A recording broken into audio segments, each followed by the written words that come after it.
Consensus here seems to be that we can start. I know that Ranking Member Yoho will be watching this on video, and on his yes, on the way, and I'm confident that my opening statement will take longer than it takes him to get here. I want to welcome all of our colleagues to this first subcommittee meeting of the congressional session for the Subcommittee on Asia, the Pacific, and Nonproliferation. We could not ask for a more timely hearing with the President in Vietnam and Kim Jong-un having just arrived there by train. And we couldn't ask for a more distinguished panel, including Governor Bill Richardson, who's famous for negotiating successfully with North Korea, as well as Victor Cha, who's has negotiated with the North as well. I and the ranking member will give opening statements for 5 minutes, and then whichever subcommittee members wish to make an opening statement will be allocated 2 minutes. Whether we are safer now than we were in June 2018 when the Singapore summit was held, and what can be done in Hanoi that will make us safer, these are the two questions that we ought to address. In the first year of his presidency, President Trump ratcheted up the rhetoric to an extreme level, little rocket man, etc. This rhetoric was matched by the North Korean rhetoric, and there were some that worried that it could lead to a kinetic war. Trump stopped the extreme rhetoric. Now things are calmer. That dialing things up and then dialing them back is hardly a great accomplishment. The facts are these: when Trump took over, North Korea had yet to demonstrate a hydrogen bomb. Now they have. During the Trump presidency, the North has created enough fissile material for perhaps 20 additional bombs, perhaps 8 additional bombs worth of fissile material created just since the Singapore summit. I'm not sure we're safer. Now, we have had a period without testing, but that's hardly unusual. The North conducted no nuclear tests from '94 to 2002, and from 2007 to 2013. They suspended their missile testing from 2009 to 2013. So a pause in testing of merely a year is not unusual. What is unusual is this: in the past, pauses in testing may have slowed down their program, whereas now Kim Jong-un said last April he doesn't need any additional tests. He's already developed his hydrogen weapon and his ICBM. Several hostages have been released by North Korea, but we have with us a witness who was able to secure the release of a like number of hostages without making concessions to the North Korean government. And the remains of several service members have been turned over to the United States. But once again, we have a witness here who did that without making any concessions. Perhaps you should write a book called The Art of the Deal. But more importantly, much larger numbers of the remains of our servicemen were turned over to us during the Clinton and Bush administrations. We have made enormous concessions to North Korea. First, Kim has stood on the same level as the most powerful man in the world. Second, we've weakened our sanctions in 2 ways. First, the very act of the summit signals to businesses around the world that they can do business with North Korea. And second, we have not sanctioned major Chinese banks. Mr. Yoho and I, with him as chairman, both in 2017 and again in 2018, of this subcommittee, sent letters to the administration demanding that the major Chinese banks be sanctioned, not just the tiny ones, and we've received no substantive response. There has been substantial leakage in our sanctions, and the change in atmosphere caused by the summit is a major reason for that. We have weakened the U.S.-South Korea military defense capacity. During the Obama administration, we had 3 to 4 major exercises per year. We've had 0 major exercises with South Korea since Singapore, and there is one that's scheduled for the future that may or may not happen. In any case, has been scaled down. As General Abrams, the commander of U.S. forces in Korea, stated, this suspension has led to a denigration of the readiness of our force. So we've made massive concessions while getting nothing in return that makes us safer. Nothing. I believe, and I see I've gone into overtime a bit here, so I'll be as quick as possible. I believe we need tougher sanctions, starting with those 2 big Chinese banks, the 2 letters that we sent, focusing on several Chinese banks, large Chinese banks. That would send a signal that it's not business as usual or even business under the table with North Korea. Second, and I realize this is somewhat controversial, we ought to define down our definition of success. I do not think we're going to get CIVID, complete, irrevocable, verifiable disarmament of all nuclear weapons. But we would be much safer if North Korea had a limited number of nuclear weapons that were highly monitored. If we were in that circumstance, North Korea would not be in a position to sell fissile material or nuclear weapons.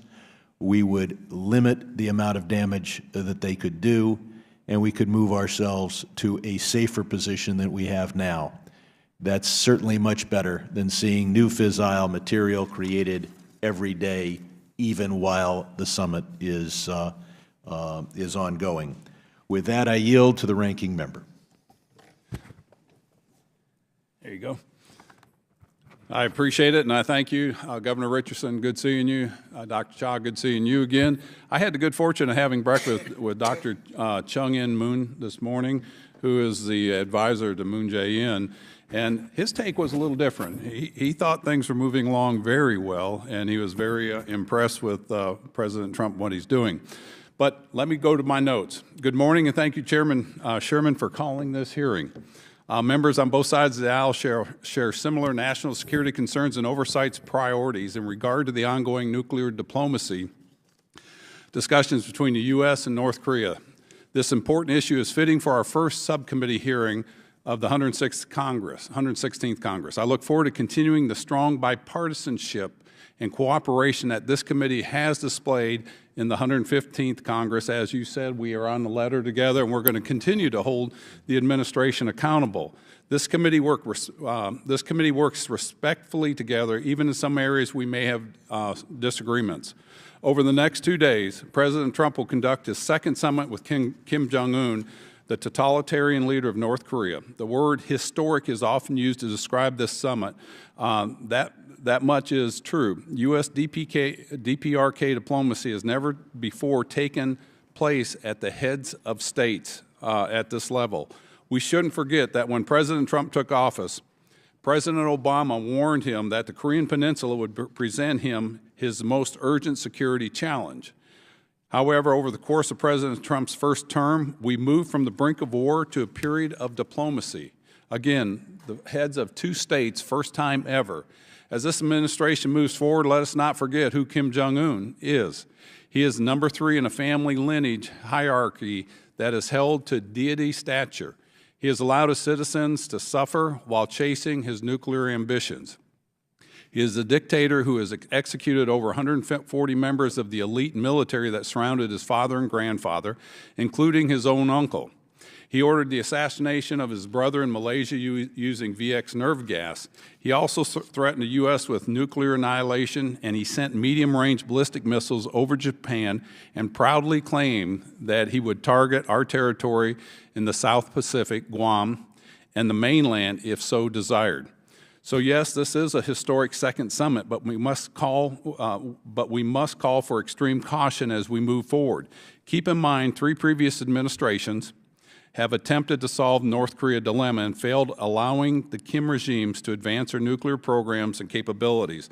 Unfortunately, one fact outside of the White House control remains unchanged. The Kim regime does not deal in good faith. Kim Jong-un appears to be using the same playbook as his 2 predecessors used before, which is to promise peace, denuclearization in exchange for sanction relief.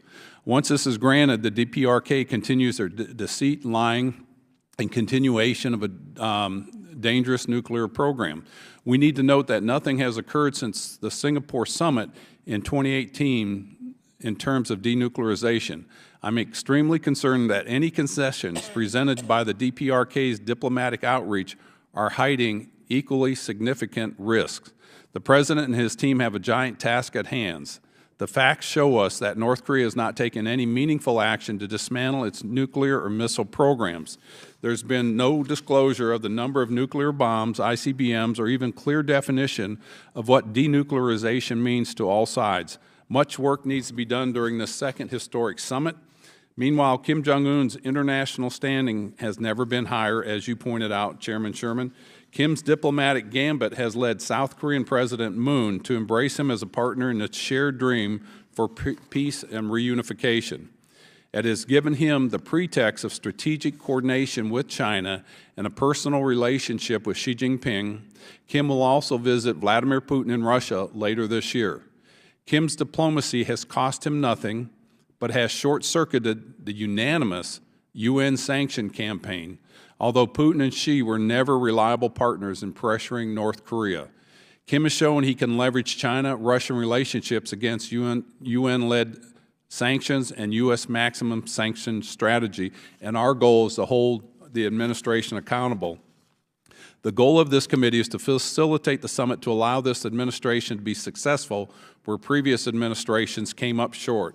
I believe our combined intentions are to hold the administration accountable and make sure sanctions are not relieved until we get significant assurance and verification that the actions of Kim Jong-un are sincere in bringing denuclearization of the Korean Peninsula. We're privileged to be joined by the 2 witnesses who have personally sat across from North Korean counterparts at sensitive talks, and I thank them both for being here with us today. Today's hearing will be a valuable opportunity for this subcommittee and the members to develop an understanding of the specifics of this week's summit and what expectations are reasonable and what we should realistically expect and how to measure success. And I yield back. Thank you. Who seeks to give an opening statement? I'll go down the line here. Let's see the gentleman from Virginia. I thank the chair, and I want to welcome our panelists, and especially my old friend, Governor Bill Richardson, who has a distinguished career, but maybe the most important part of his career was he served as a staffer on the Senate Foreign Relations Committee, a great place from which to launch a career.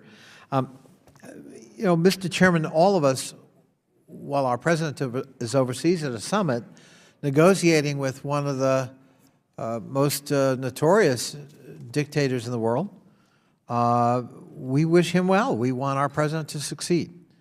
Nothing would be better than to have success in denuclearizing the Korean Peninsula once and for all, and setting the North Korean regime on a peaceful path for prosperity and coexistence with its neighbors, especially South Korea. However, it is important that we approach negotiations clear-eyed. And I worry, as do many Americans, I think, that our president arrives in Hanoi in a very weakened position. And because he doesn't do preparation, he doesn't read briefing papers, he doesn't like even briefings verbally, that he enters into these negotiations maybe with positive spirit, but not with great preparation. And what could go wrong with that when you're up against Kim Jong-un? And one trembles a little bit at the answer to that kind of rhetorical question. And so I think it's really important that we be very clear-eyed about what our goals are, and that there be no fudging, and that there be, frankly, no further concessions to the North until we see specific reciprocation on the table. And so I hope for success, but I think we have to prepare for the worst. I yield back. Mr. Perry. Mr. Barron. Thank you, Mr. Chairman. And thank both you, Governor Richardson and Dr. Cha, for your service to our country, along with the men and women that we have serving our country all around this world as we speak. I was at that same breakfast with the ranking member, and we had with Dr. Moon, as well as our former ambassador, Ambassador Stevens, who has a long history on the Korean Peninsula.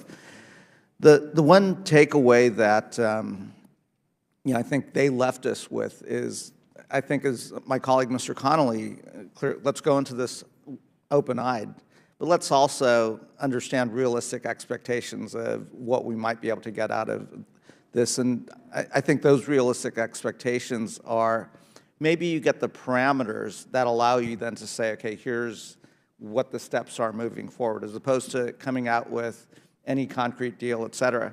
And I think they both, Dr. Moon and Ambassador Stevens, said that would be a realistic, successful goal if there were the framework and the parameters of how you now proceed and what those next steps are. Again, not with any promises, et cetera, but the next steps and what a dialogue would be. I'll be very interested in both of your expertise on the peninsula on what you think those parameters would be and what a successful outcome of this, this meeting over the next few weeks. And with that, I'll yield back.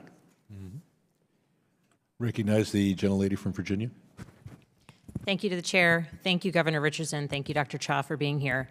The North Korean regime continues to pose a serious security threat to the United States, our interests at home and abroad. And ahead of the week summit in Hanoi, we must also recognize how North Korea's belligerent and destabilizing behavior endangers our longstanding allies in the region and threatens our own country. I am always in favor of pursuing diplomatic, negotiated solutions. However, Kim Jong-un has repeatedly demonstrated that he cannot be trusted, and we should always view his intentions with incredible skepticism. As the United States weighs its diplomatic, economic, and deterrence options to push back against North Korean aggression and promote peace on the Korean Peninsula, we need to pursue a smart, tough strategy informed by U.S. intelligence that protects the lives of U.S. service members in South Korea and actually limits North Korea's nuclear capabilities. Additionally, we need to avoid any concessions that could jeopardize the safety of our allies, and we cannot ignore Pyongyang's long record of atrocious crimes committed against its own people. As talks proceed, I'll keep fighting to prevent American communities from living under the potential threat of North Korean missiles, nuclear weapons, and cyber aggression. And I'll continue to voice my support for increased U.S. diplomatic engagement and improved coordination with our allies that protects U.S. interests and recognizes the true threat that is currently posed by North Korean regime. Thank you. I yield back. Seeing no other requests for time, I'll introduce our first witness. Since 2010, Governor Richardson has operated the Richardson Center for Global Engagement, a foundation focusing on conflict resolution, prisoner release, and environmental protection. In his long and distinguished career, he served as Governor of New Mexico, Secretary of Energy, a U.S. Ambassador to the United Nations, and as a member of this House for 15 years, overlapping my service in the House by exactly 1 month before he went on to serve as our ambassador to the United Nations. As Jerry points out, Governor Richardson started working in the Senate and then came to the House, showing tremendous upward trajectory. He has regularly served as an official and unofficial interlocutor with North Korea for more than 2 decades. During this time, he has visited North Korea 8 times, once with Dr. Cha, securing the release of 4 Americans being held hostage in North Korea and helping to bring home the bodies of 7 American service members who died in North Korea. We are honored to have you and very pleased to have you as the summit begins to open, Governor Richardson.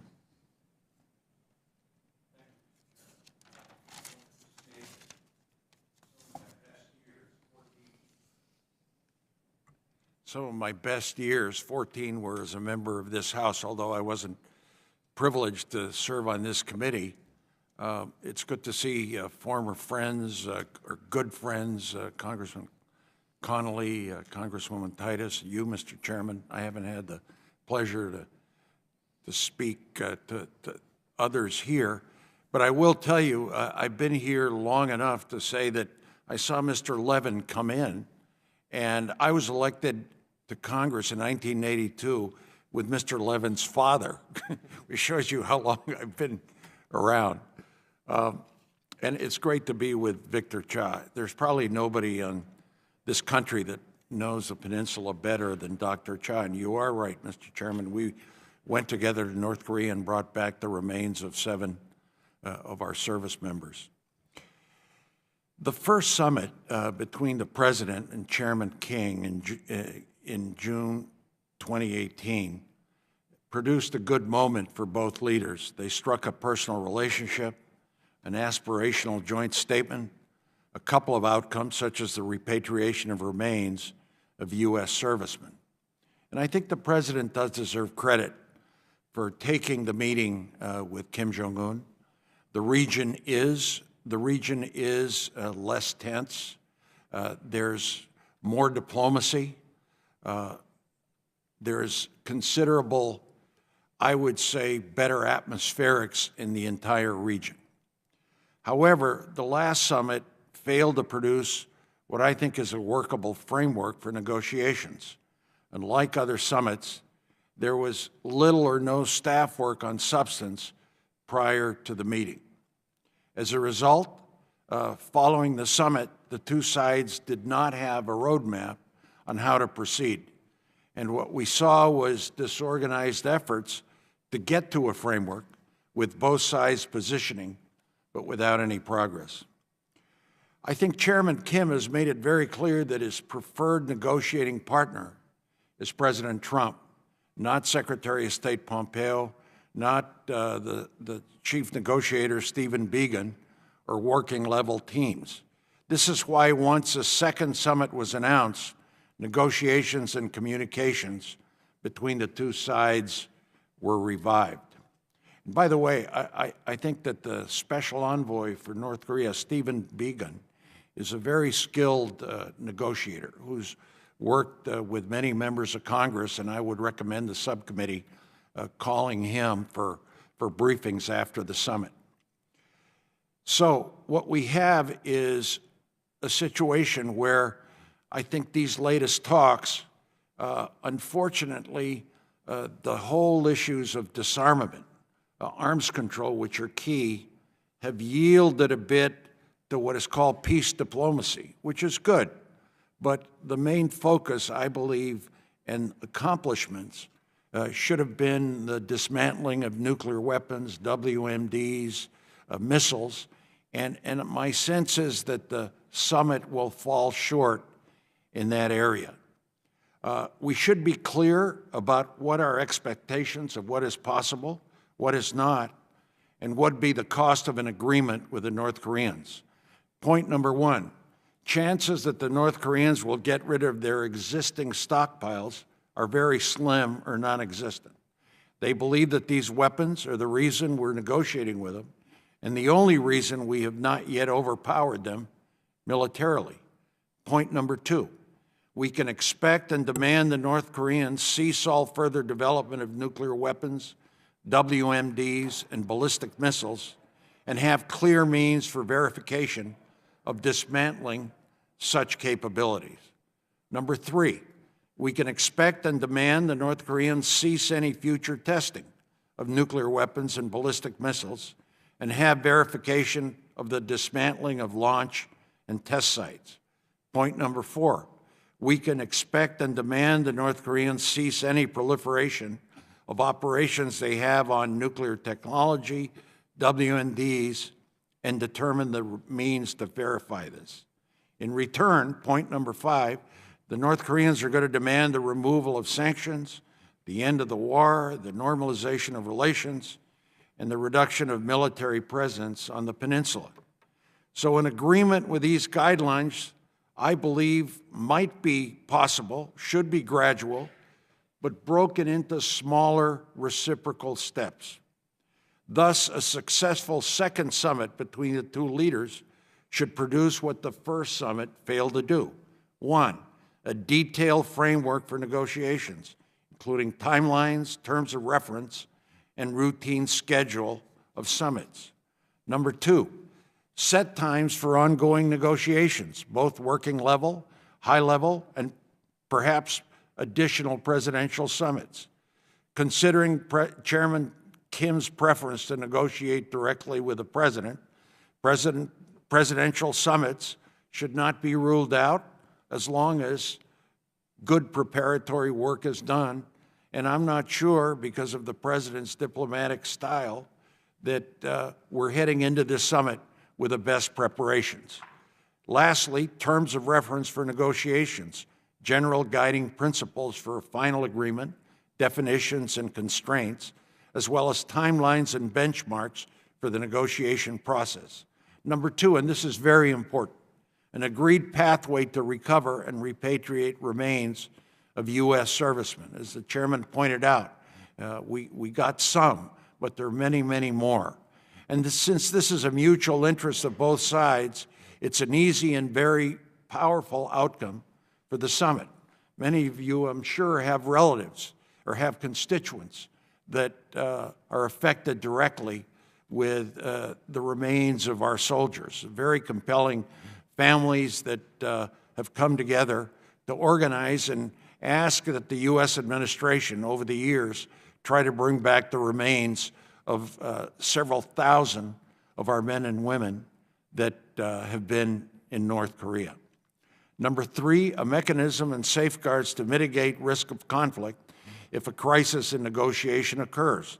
This can happen by establishing a hotline between the leaders or a mitigating contact group to include regional stakeholders. There are other gestures the United States can offer that are short of policy concessions, which can be highly symbolic and motivating for the North Koreans.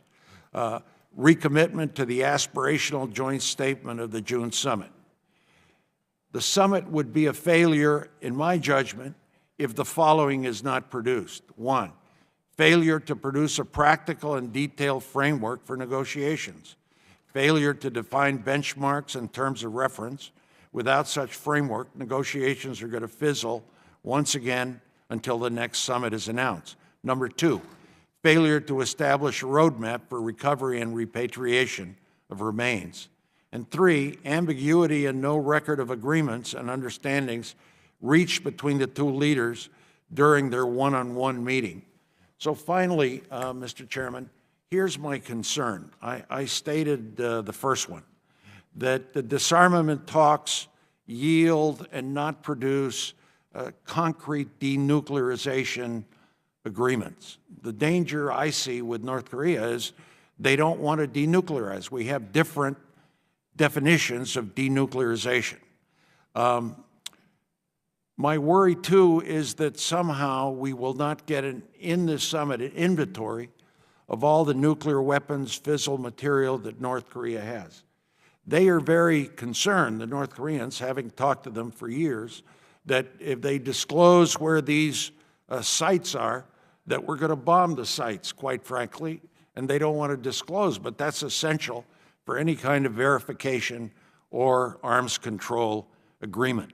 So my concern is that on the issue of arms control and disarmament, there's going to be a very low bar for success, such as destroying the nuclear reactor at Yongbyon, which I've been to that reactor. I think that's been promised several times. I'm not sure how operational it is, and Dr. Cha probably has better information than I do. Also, there have been some sites that have been allegedly missile sites terminated. I'm not sure if even verifying those sites, or that 1 or 2 sites, that is significant disarmament initiative on the part of North Korea. Another concern I have is that the negotiating partners in the past that we've had, Victor, myself, have been the foreign ministry, and generally the foreign ministry of the North Korean Republic, the DPRK, they're pragmatic. You can deal with them on prisoners, on human rights issues relating to remains, especially the Korean People Army, the military, which in my judgment is quite flexible. Our negotiating partners are the intelligence people now, the spy chief, and I'm not sure that diplomacy-wise they are necessarily the most flexible. That concerns me too. So at the very end, in conclusion, here's my worry, that yes, some positive statements come out of the summit, some positive initiatives, such as perhaps some joint searches for remains of our soldiers, 2 sites that are being looked at for joint excavation of remains. 2, a liaison office. All right, that's good. That's good that we talk. That's good that we have operations in North Korea. The North Koreans may not agree to it because they think that that's a way that we spy on them. 3, human rights issues relating to North and South, investments, economic development, development of joint economic facilities between North and South, family reunification for North and South, that's good. But my concern is that the true goal of denuclearization, which is the issue of dismantling weapons of mass destruction, missiles, nuclear detonations, nuclear will not happen. Maybe a freeze, all right, that's better than nothing. But those are my concerns, Mr. Chairman. I want the president to succeed. You know, this is probably our most dominant national security threat that we have. But I don't think the threat is diminished.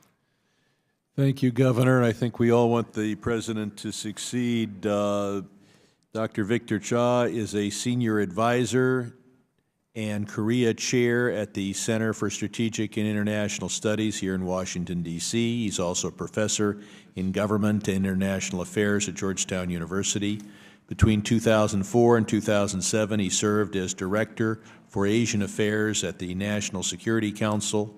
At the White House, he was responsible primarily for our relations with Japan, the Korean Peninsula, and the Pacific nations. Dr. Cha was also the deputy head of the delegation for the United States at the six-party talks in Beijing. Dr. Cha. Thank you, Chairman Sherman, Ranking Member Yoho, members of the committee. It's a pleasure to be here with you today, as well as with Governor Richardson. The last time I saw you, I think we were in Pyongyang together a few years back. But it's really good to be here with the governor. Let me first say that I think President Trump deserves credit for a couple of things. The first is that he stepped away from the fire and fury posture of 2017. The second is that he has invested in summit diplomacy based on the theory that it's the reality that there is only one person in North Korea that makes a decision. That's the leader of North Korea. So you have to talk to them. 3, he's really invested a lot of capital into trying to building a personal relationship with the North Korean leader. And so I think, as everybody said here, we want him to succeed this week. But what I want to do is focus my comments on 5 numbers that I think we need to take into consideration with regard to what's going to happen this week. Because there are a lot of opinions here and around town on North Korea, and not a lot of data. So I'm going to bring some data points to the discussion. The first is 1963. And 1963 is important because it is when North Korea started landscaping the ground for where they would build the Yongbyon nuclear complex. So this was not a program that started after the end of the Cold War when they lost the support of the Soviet Union and China.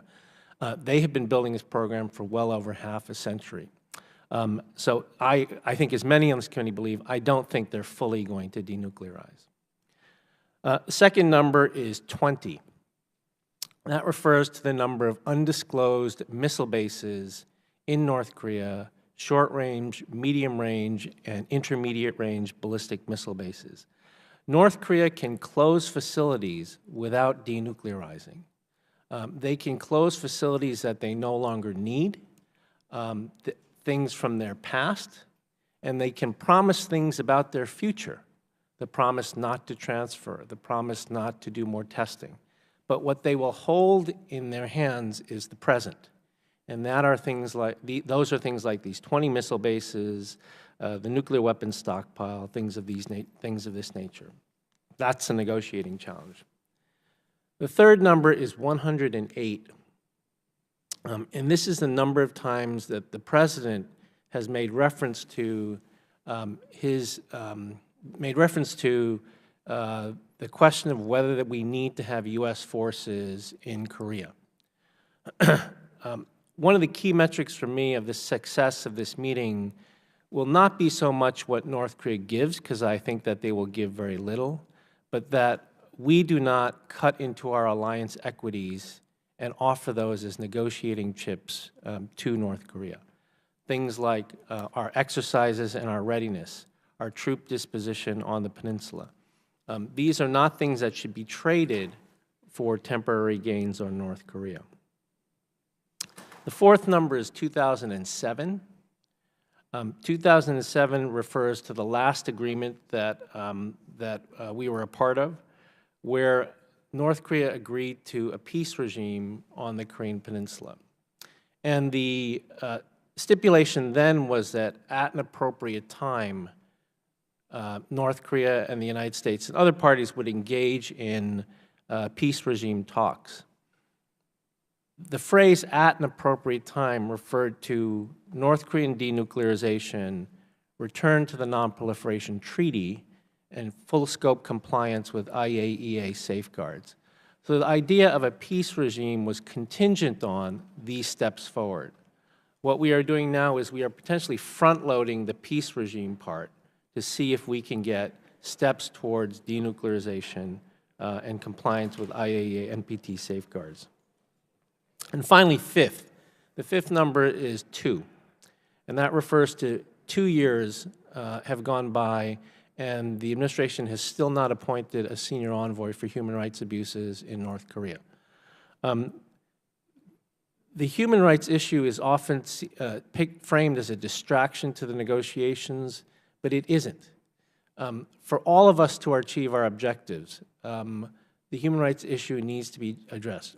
President Trump has made very clear that the core element of his negotiation is to offer North Korea a brighter economic future in return for giving up their weapons.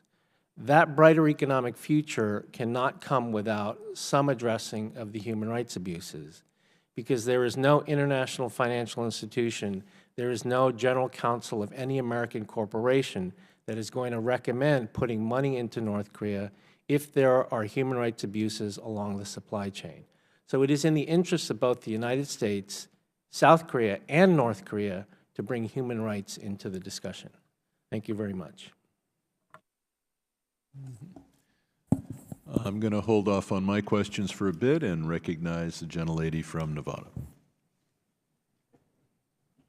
Well, thank you very much, Mr. Chairman, and thank you and the ranking member for bringing us such outstanding witnesses that are so knowledgeable, and so much appreciate their being with us today.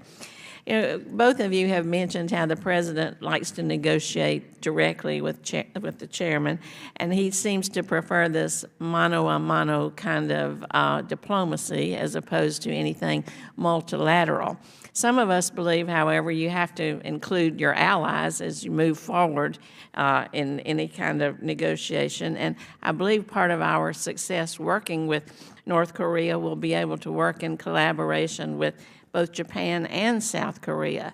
Would you two please address what you think are the consequences of our not bringing them into the circle, or how is our leadership in terms of getting them to work together with us on this, even though their interests may not always align and their interests may not always align with ours?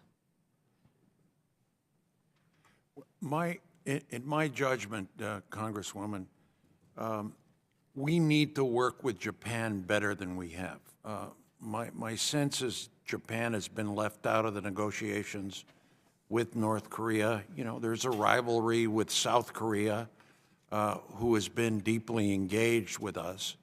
So Japan is vulnerable to a missile attack, and this is a horrific prospect that the Japanese people are concerned about. They also are concerned about getting some of their human rights issues addressed by North Korea.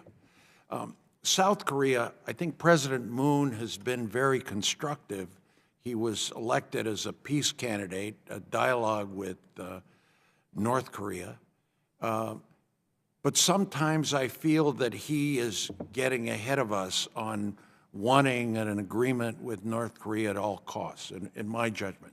They're great allies, and Dr. Cha mentioned, I think it was a mistake initially at the first summit for the United States to make a concession, which is to reduce or terminate the number of military exercises we had with South Korea.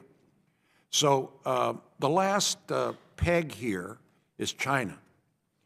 I do believe China has made a positive effort at sanctions. You know, most of the commerce that goes through North Korea is through China. And China, I believe, through the United Nations and other entities, their coal sanctions, energy sanctions, people sanctions against North Korea, but they're not going to operate well unless they're enforced. I think China has done a better job in the past of enforcing sanctions, but there's a lot of cross-border contraband that they could do a better job of enforcing.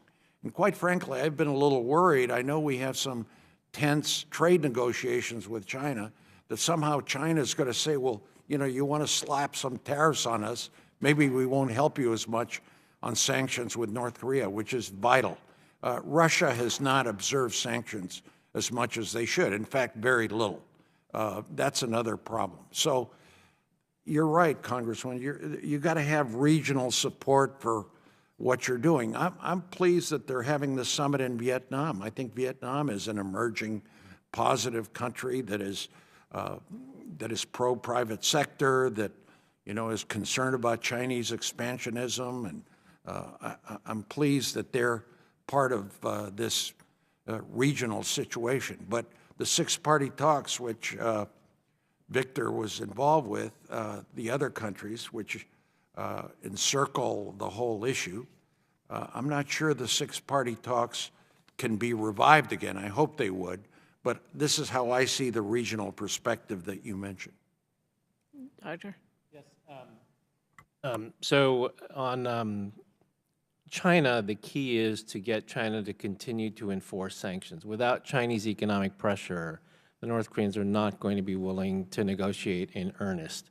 90% of North Korea's external trade today is with China, so if they don't put pressure on it, it doesn't work. With South Korea, it is really restraining them. They're so enthusiastic about moving forward that they too can do things that would undercut U.S. leverage at the table. And then with regard to Japan, as Governor Richardson said, they're going to be important to any political and diplomatic deal that's reached with North Korea. Historically, they've been important in the past two deals, and they will be important again. So it is important that it is critical that as we go into Hanoi, that we have all of these pieces in the right place. And that takes work. That is, there's bilateral discussions with the North Koreans, but there is also all this work you have to do on the side. Do you feel like that's taking place? I think with the South Koreans, I have a sense that it is, but it's difficult with the Chinese because of the trade disputes, and Korea and Japan, our two key allies, are just not talking to each other right now. And So it was important that Secretary Pompeo in his last meeting with the South Korean foreign minister expressly talked about the need for more trilateral coordination, because usually we go into these meetings with North Korea having fully consulted with Seoul and with Tokyo. And right now, because of the difficulties between Seoul and Tokyo, we're not able to do that. Thank you, Mr. Chairman. The ranking member is recognized. Thank you, Mr. Chairman. I appreciate your testimony. Again, I'm going to just reiterate the historic nature of this. You know, in the past, there's been three attempts in the Clinton administration, the Bush, and the Obama administration to bring peace to the Korean Peninsula. Yet, during those negotiations, they were traditional. They had traditional negotiators, people from the State Department, diplomacy and all that, and they didn't work. And so I think this is a great tactic. History will look back on this moment, whether it was a good one or a bad one, and let's hope for that it turns out the way we want it to. But and you brought this up, Governor Richardson. An agreement should be gradual and broken into small reciprocal steps. And you both have got experience in the Asian market. In order to do business, what we have heard, what is the first thing you have to establish to move forward in any negotiations over there? Dr. Cha? I mean, you have to establish a relationship. You have to establish a relationship with the other party. You just don't slap a legal document on the table. You have to establish a relationship. And that's what Americans are bad at. We've been told over and over again, you guys want to get here, get the bottom line, and you don't want to know anything about us. And so I commend I'll say the foresight of President Trump reaching out to do this, and he's lavished praise and edification on Kim Jong-un that he's probably never had, and I'll hold off on whether he should deserve any of that at this point.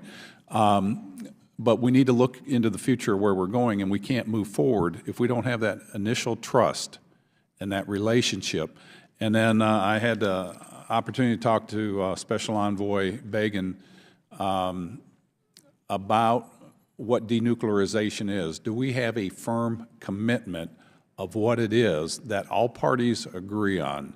Do you guys have any speculation or any idea? Do we have a sound definition? I think that there is a definition, Congressman Yoho, that has been agreed to by the North Koreans in the past in writing, and that is denuclearization means they will give up all nuclear weapons and existing nuclear programs. That is language that they signed up to in 2007. I believe I believe that that's what the President believes, and that's the definition I think that we'll try to push for in Hanoi.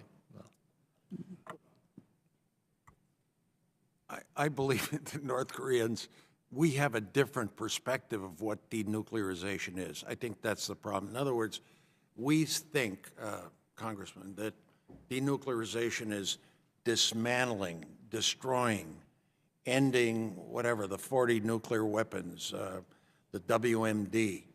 The North Koreans don't believe in that definition.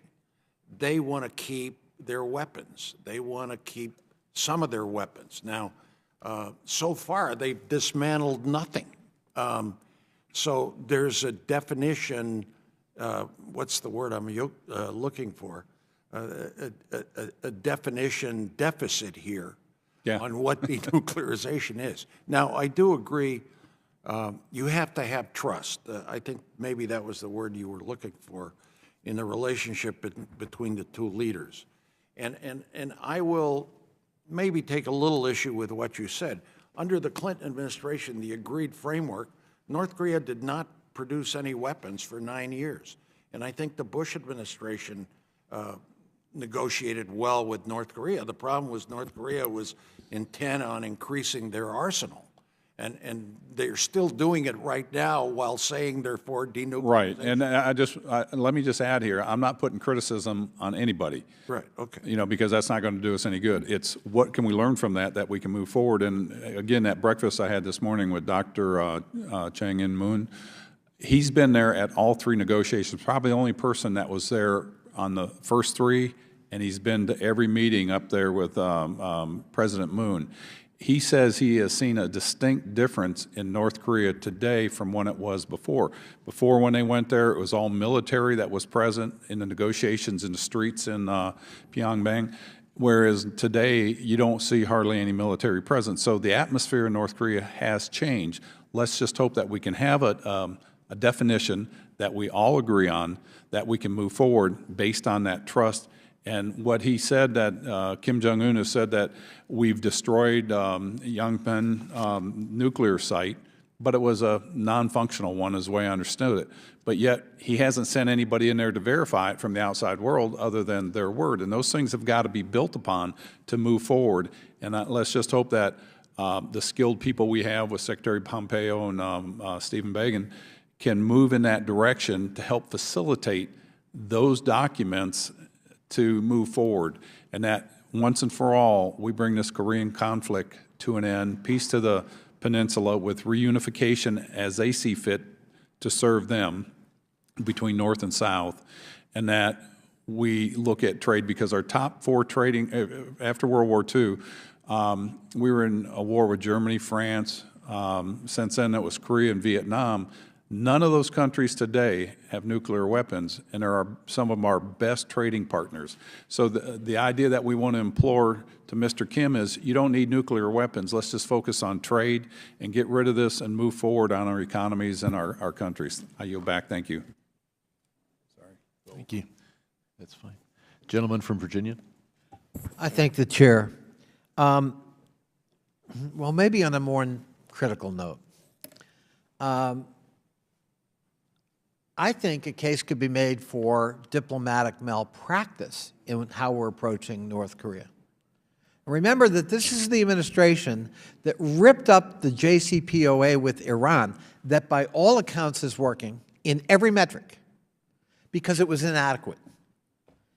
And yet they meet with the nuclear threat, Kim Jong-un, in North Korea, and he gets international legitimacy from meeting with the President of the United States, that audience with the President directly, the cancellation of military exercises with our South Korean allies.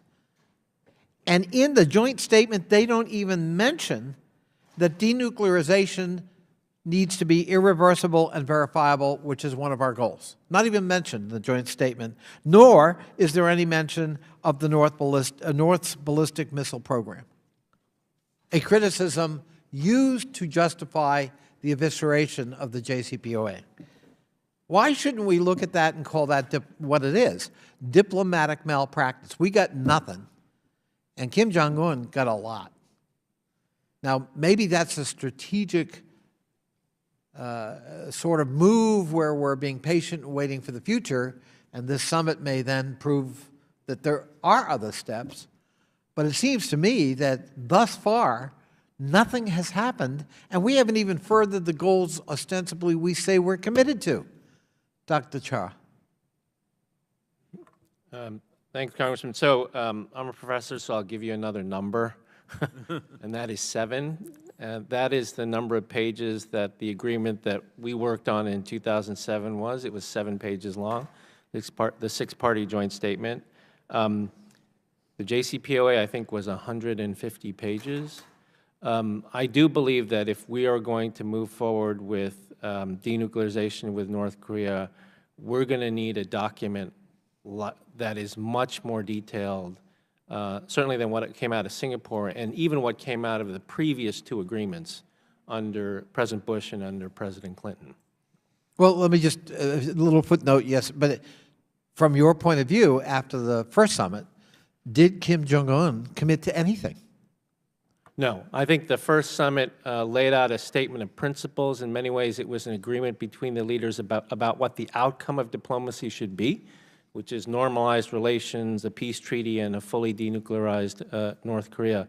But subsequent to that, there were really no steps that took us tangibly down any of those paths. Governor Richardson. With what Dr. Chan, what you said, on the diplomacy side, I've been very involved with the remains issue. I think something positive has come out of that. We need to do a lot more. I do think there's some human rights, family reunifications between North and South that are better. Third, you know, this is very vague, but there is less tension in the peninsula. However, Congressman, I agree with you in terms of what North Korea committed to in the first summit, complete denuclearization.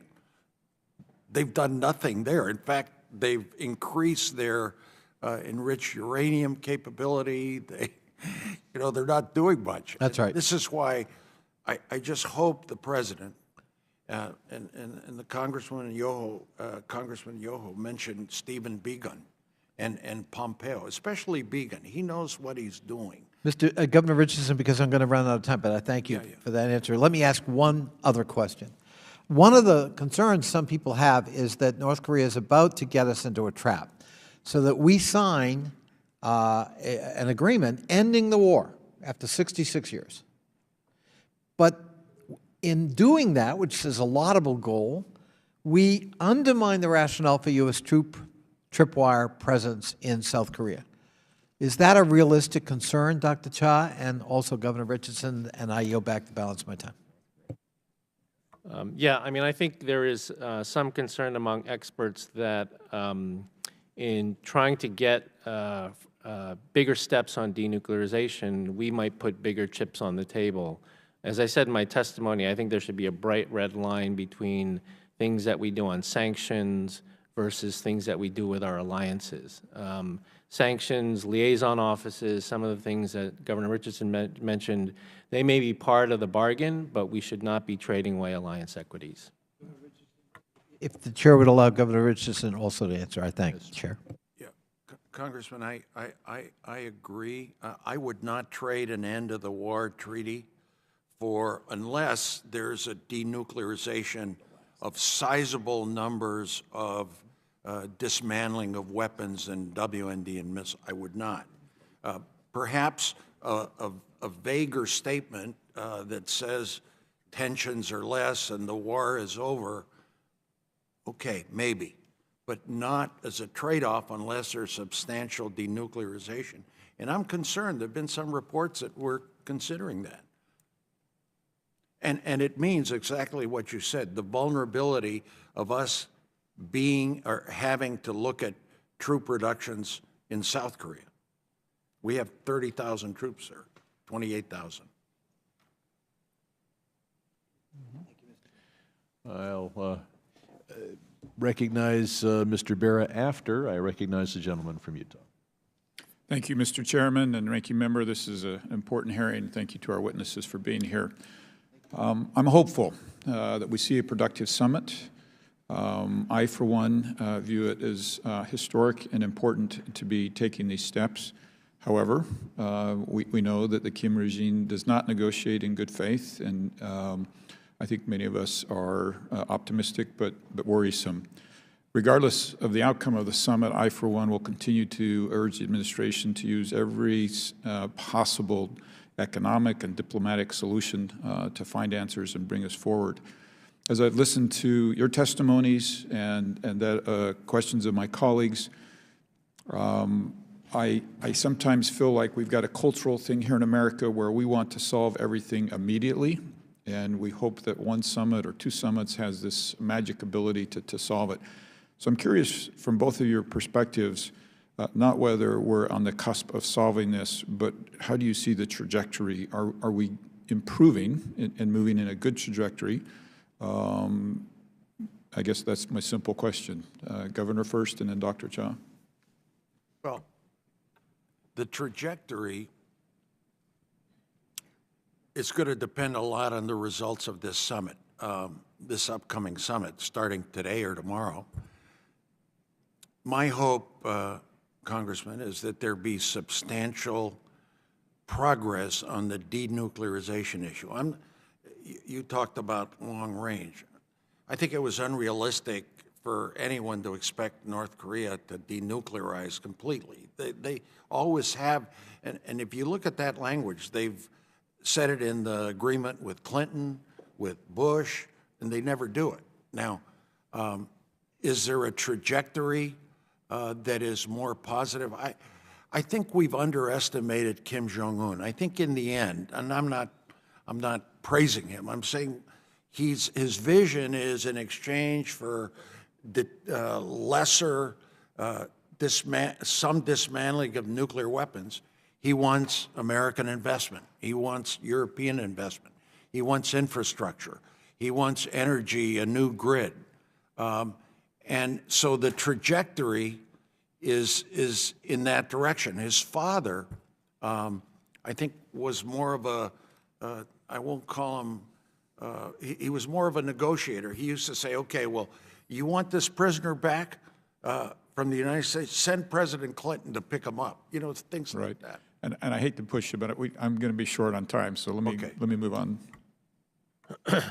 So I think if we look, starting, Congressman, from 2017, there were 20 North Korean ballistic missile tests and a hydrogen bomb test, and we were moving military assets to the region. I mean, it was a really scary time. I mean, since then, we've gotten the diplomacy, we've gotten no more testing by the North Koreans. I just came back from South Korea about 10 days ago, and there's a completely different view now in South Korea. Everybody says the war is over. Like, why don't we just admit the war is over? So I think there has been certainly a positive trajectory since 2017, but as the governor said, the key piece is we really need to see tangible steps on denuclearization coming out of this summit, because this has to be a road to somewhere, right? And so that's the key piece. Let me kind of follow up on that. We almost exclusively talk about denuclearization, and yet we've said in this hearing today that Japan could be hit by long-range ballistic missiles.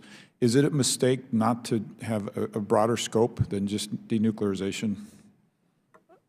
No, I agree that it must include ballistic missiles, not just the long-range ones, but also the shorter and medium-range ones. As well. What is there culturally that Americans need to understand that would help us better understand this process? I mean, the two cultures, right, are very, very different. I mentioned earlier ours is one of immediate expectations and things like that. What is there culturally that Americans could better understand that would help us get our arms around this process? Well, from my experience, from my experience, they negotiate totally differently than we do. Their idea of a concession is they think they're always right. It's a deity that guides them, the father, the grandfather, Kim Jong-un. And their idea of a concession is they'll give you a little more time for you to get to their point of view. That's their idea of a concession. They always want you to go first. You make the concession, and then we'll see about whether we reciprocate or not. They're deeply suspicious of us, totally. I mean, they think if they disclose where their weapon sites are, we're going to bomb them. I mean, there's just been there several times. It's just Fortunately, I am out of world. time. Let me thank both of you and yield my time back. I know I'd said it would be the gentleman from California. However, the gentlelady from Pennsylvania has returned. She is vice chair of this subcommittee, and she is recognized. Thank you. I appreciate that. And thank you, gentlemen, for your testimony. The history of negotiations between the U.S. and North Korea is obviously long and tumultuous, but one thing is clear, and I think a lot of people have been talking about it, the importance of our allies and our partners in the region, and making sure that we're respectful to them.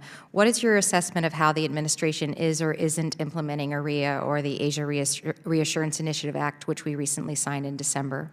And specifically, can you talk a little bit about the U.S.-Korea Special Measures Agreement that was recently also agreed to, and the impact that it might have on our bilateral relationship, since it is a short time frame instead of a longer time frame? And then finally, if you could talk about that impact on Japan, who is also up for that same kind of conversation as well, and its impact on our relationship with that important ally. So, Congresswoman, I would say that the special measures, or SMA negotiations, have created a lot of ripple effects, I think, not just in Korea, but in Asia and allies more broadly. I mean, it's clearly a different template for negotiating, at least in the Korean case, the non-personnel cost of stationing U.S. forces in Korea, where some have said the president wants cost plus, which is very different from what's been negotiated in the past. A very tumultuous 12 months of negotiation led to this interim agreement. It's not followed as much here in the United States, but it's followed very carefully in the region. And the SMA Korea negotiations were watched by Japan, they were watched by NATO because they're next on the block. These are not easy negotiations, even in the best of times. But I think these particular negotiations are quite contentious. And it's not clear to me what the ultimate effect will be in terms of how the allies perceive the United States as we continue to ask for more and more of these allies. Congresswoman, sometimes I feel that the U.S.-South Korea relationship is very important. But if anything, I would say to this administration, for instance, they are obsessed with having South Korea pay more for the military relationship that we have. Yeah, we do want to save money, but the U.S. military relationship with South Korea is in our interest too. And sometimes I'll say the president says, well, they should pay more. All right. And South Korea is paying a little more. But that is a very valuable military relationship for us, not just because of North Korea, but because of China and the region. Secondly, with Japan, we should be more conscious of Japan's needs in this security relationship with North Korea. Yes, the president and the prime minister of Japan have a very good personal relationship, but somehow the Japanese government, and you can get a briefing on this, feels that they've been left out of this negotiation. Yes. China, again, it's a very complicated relationship we have with China, and we absolutely need them to keep enforcing sanctions, or the pressure on North Korea will deteriorate. Now, there are some very good, as I mentioned, family relationship, more investments between North and South. I think all of that is good, less tension. Thank you. And my last question is, as a member of the Armed Services Committee, as well as this one, I'm very concerned about the suspension of exercises. And in other committee hearings that I've had, the military folks have been also similarly concerned about how long we can do this and still remain ready and effective. Do you all have any insight into that as well? So my understanding is that when we go for a full year without exercising, then we're really starting to erode readiness. There are elements, as you know well, of these exercises that we can do in other places like Cobra Gold, but there are certain elements of the exercise that can only be done on the peninsula. So this is something really that has to be considered, if we're looking to suspend the spring exercises, which were to start actually this month. If we suspend those again, I think we really need to think about how we're going to maintain readiness, because readiness is part of deterrence, and that's what's made the peninsula peaceful since 1953. Thank you. And sir? I would just add, this was a concession in the first summit that we got nothing in return. So we should not concede that one again. Maybe you bring them back, those exercises, if North Korea is not conscious of doing something on denuclearization. They're valuable for South Korea, for the United States, for our troops. You want them ready in case there's a misfire or some kind of small conflict that could light up the whole region. Thank you. That's incredibly helpful, gentlemen. Thank you very much for your time. I yield back. The gentleman from Utah is recognized. Oh, excuse me. No, the gentleman from Pennsylvania is recognized. Thank you, Mr. Chairman. Thank you, gentlemen, for your testimony. Dr. Cha, what was the United States posture vis-a-vis North Korea prior to this administration from a hostility/wartime footing? I mean, I'm not trying to put words in your mouth, but how would you characterize our posture vis-a-vis North Korea? Prior to the start of this administration, it was, I think, popularly known as strategic patience, which was sort of a medium-level sanctions plan with the effort of trying to bring North Korea to the table to negotiate. And what was North Korea doing under that posture?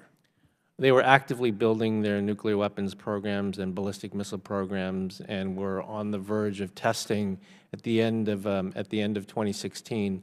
And I believe that those tests would have happened in 2017, no matter who was president. Right. So they were building, progressing, testing, and from the United States standpoint, I think that we were at a posture of considering armed conflict with North Korea. But if I'm the only one here that thinks that, I mean, do you get that sense that that's where we were? My sense is that the previous administration was really focused on sanctioning towards the last 12 months in office. We're really focused on ramping up the sanctions campaign, which then the Trump administration took to an even higher degree. I agree with that, but look, I've participated personally in the military exercises on the peninsula as a service member, and I was in this House at the time of the last administration and the conclusion of it, and I attended briefings with uniformed service members who, I would just tell you, in my opinion, the posture of the United States military was planning for armed conflict if necessary in North Korea. And I just want to ask if you dispute that, if you can dispute that. Maybe that's the best way of putting it. I don't know, Congressman. I mean, I think what I recognized the most was this effort at building sanctions on the regime and focusing on more robust exercise. Sure, but the sanctions weren't working, right? They were still constructing, they were testing, and they were posturing. The rhetoric, everything was, in my opinion, maybe I'm wrong. So if I am wrong, correct me. But everything we were seeing from North Korea was bellicose. Yes. Yeah. Right. So let me ask you this: is the fact that they're not launching missiles out into the ocean and over Japan, and continuing with nuclear tests for the last, essentially, the greater part of the last 2 years, can that be viewed as a concession or not? It's certainly an important non-event. Yes, 15 months of no testing of any sort is good for the diplomatic climate and also makes it harder for them to develop their programs. Right. So, look, I'm not pie in the sky here, and I'm not looking at life through rose-colored glasses. North Korea is a hostile actor and an enemy of the United States of America and Western civilization and democracies all around the world. That's a given, right? But I think I think it's hard to say objectively that we're not, at this very point, in a better place from a rhetorical and a wartime footing vis-a-vis North Korea than we were at the end of the last administration. I think it's hard, and there's been a price to pay for that. Let's just admit there's been a price to pay for that. But I think that Americans right now are sleeping a little better, not wondering if tomorrow their sons and daughters are going to be called up to go to war on the Korean Peninsula with potential horrific artillery barrage on Seoul or nuclear weapons being exchanged across the lines. I mean, is that reasonably safe to say? Yeah, I mean, I think this administration's decision to engage in the summit diplomacy with North Korea has certainly played a role in their not testing, and that has made the situation a lot calmer. So because the tenor of the meeting seems to be that the president has failed, where it's more dangerous, we're giving everything away, we're getting nothing for it. And look, I don't like dealing with dictators at all. But I understand they live in the world today, and if we're going to, try and fix things, we're going to have a discussion with them. And I don't remember anybody on this committee on the other side of the aisle being too upset when the last administration negotiated with Cuba and opened up relations with them. One last question, though, for you, sir.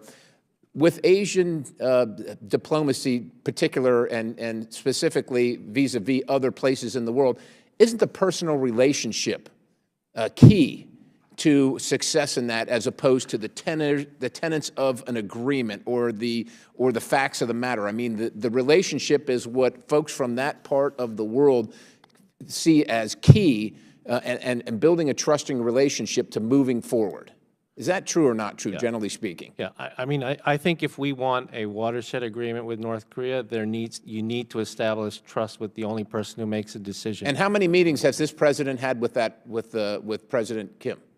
This is now his second meeting. This is now, so we have one meeting. We've had one meeting, and we're predicating all the rhetoric here in this committee on one meeting, the start, not the end of negotiations like in the JCPOA, but the beginning. With that, Mr. Chairman, I yield. Recognize the gentleman from California. Great. Thank you, Mr. Chairman. I'm going to take a little bit of a different perspective than my colleague from Pennsylvania. I don't view foreign policy and our strategic aims through a lens of partisanship or one administration or another administration. And I would say, I had my issues with the prior administration, President Obama, and strategic patience, which I did think eroded some of our strength in that region. I'd point to the South China Sea and the complexity of not addressing that a bit more aggressively. I'd also argue that, having been on the same committee, having gone through those same briefings, I don't think the prior administration was putting us on a war footing. I do think our troops on the peninsula constantly are training and constantly are prepared. For those of us that have gone to the DMZ and talked to those troops, they're constantly ready for anything to happen. I do think 2 years ago at this time, and even a year and a half ago, the tensions on the peninsula, the potential of kinetic conflict, the potential of war was much higher. I will credit the Trump administration for being willing to negotiate, and maybe there was a strategic goal there of increasing those tensions, increasing the possibility of war, increasing the sanctions to bring them to the table. So, I'm going to give credit to the Trump administration to starting a dialogue. I have very real concerns that the outcome of the first summit was a halting of our troop preparation, our exercises in the region. I think we have to continue to maintain a strong posture there. I am very concerned, and both of you referenced it, we hear the rumblings of troop reductions, troop withdrawals. Regardless, even if we had a safe peninsula that was moving forward with denuclearization, the presence of our troops on the peninsula serve broader strategic importance, of stabilizing that region. We have an adversary in China. It serves a strategic importance in being a check on China's aggressiveness in the region. And I would caution the administration, I would point out that Congress does have an oversight role here. There are checks and balances. Our colleague from Arizona, Mr. Gallego, has in the prior Congress introduced legislation to, if troop levels fall below a certain level, you've got to come to Congress and justify that. And I think those are the right steps for us as a body. This is going to be a long process. And again, I'm not criticizing the Trump administration. I'd rather see dialogue. I'd rather see where we are today, where the atmosphere on the peninsula is not one of imminent war or concern, but is one of looking at how do you move forward. So both of you in your opening testimony, and my sense is let's not set expectations for this summit super high, but let's actually be realistic. And if we can come out of this summit with that framework and that parameter of what does this look like moving forward in terms of meetings, who's going to be negotiating, future chairman and President Trump negotiations. Governor Richardson, if you were sitting at the negotiating table, what would success look like to you? And then I'll ask the same question to Dr. Cha. Well, success for me would be a commitment by North Korea to dismantle some of their weapons, missiles. I won't get into a number because they vary, WMD, some tangible dismantling. What else? Our remains. Do you think that's realistic out of this particular summit, as opposed to, I guess, success of what a framework of next negotiating steps would be? A freeze would be a mild success of existing testing, weapons, new development. But in a way, North Korea has already done that, so you want to move forward. Establishing a liaison office is good for both sides, dialogue. It would allow, for instance, our inspectors to have a chance. Our inspectors' verification, timelines, that is also a definition of success. More joint excavations of our remains. I think Dr. Cha mentioned eventually discussion on human rights, religious freedom there. But I think that is more down. Since I'm going to run out of time, let me just, it is, some of us also think, part of the reason why Chairman Kim is willing to sit at the table now is they've acquired their nuclear capabilities, they've acquired their missile capabilities, et cetera. So now they're not negotiating from a place of weakness. They're negotiating from a place where they've acquired some of those capabilities, and that's certainly, let's go into this with our eyes wide open. So I would say that in terms of what would be success, the key word is verifiability. Whatever the North Koreans give up, whether it's a couple of sites or whether it's a promise not to produce more fissile material, it has to be verifiable, right? And so they decommissioned some sites after the Singapore summit, as Congressman Yoho said, but they didn't allow anybody to verify it. And so that's really the key piece to me, is to see whatever they put on the table, how small or how large, it has to be verifiable. Thank you. Recognize the gentlelady from Missouri. Hi, thank you, Mr. Chairman, for organizing this hearing, and thank you to our witnesses for their time. Following up on my friend and colleague, Mr. Bera's line of questioning, Dr. Cha, U.S. Special Representatives for North Korea Stephen Biegun, who Governor Richardson has spoken so highly of, has noted that even as the United States pursues a direct leader-to-leader format for the current talks with North Korea, it is supplementing summit-level meetings with intensive working-level negotiations. Do you think this strategy will better ensure the U.S. walks away from Hanoi with some sort of acceptable deal, agreement? Congressman, I think certainly what was better in process with regard to this summit was that there was a lead-up of intense, as you said, right, working-level negotiations that Steve Biegun led. The first summit in Singapore, as you remember, was just an announcement that they were going to meet, and there was no working-level effort. So those working-level meetings are important to help the outcome of the summit be successful. And it's not just happening at the summit. Let's be clear, Dr. Shah. It's been in the lead up to the summit in a very intensified way, from what I understand. Is that your understanding? Yes, yes, and that's the way it should be done. Yes. Great, wonderful. Governor Richardson, you have spent decades working through formal and informal channels in North Korea to secure the release of American citizens held unjustly by the Kim regime. Informal exchanges, like the relationships you have built over the last several years, can be highly effective in promoting mutual understanding. How do your efforts support and intersect with official talks? Well, I think you asked a question about Special Envoy Biegun. I think he's very effective. You know, the administration consults with me. They don't listen, though. They don't listen to me either. But they, no, but they, you know, They don't even talk to me. they do. Sometimes.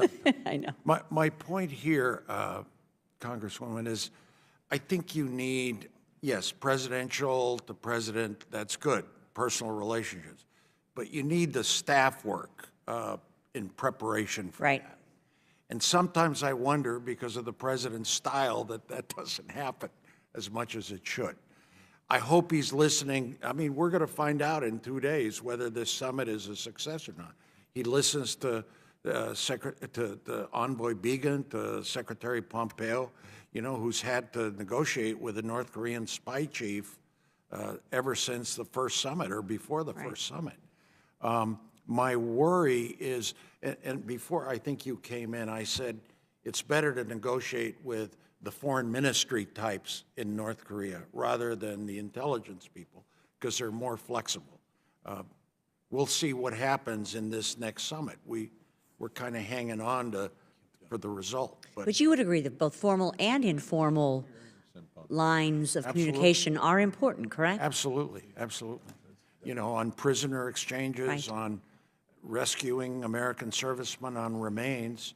Yeah, I mean, we thank you for your leadership in that. Thank you. In that regard, Russia and China appear to be weakening on sanctions enforcement, although U.S. negotiators are working to solidify support in advance of the Hanoi summit.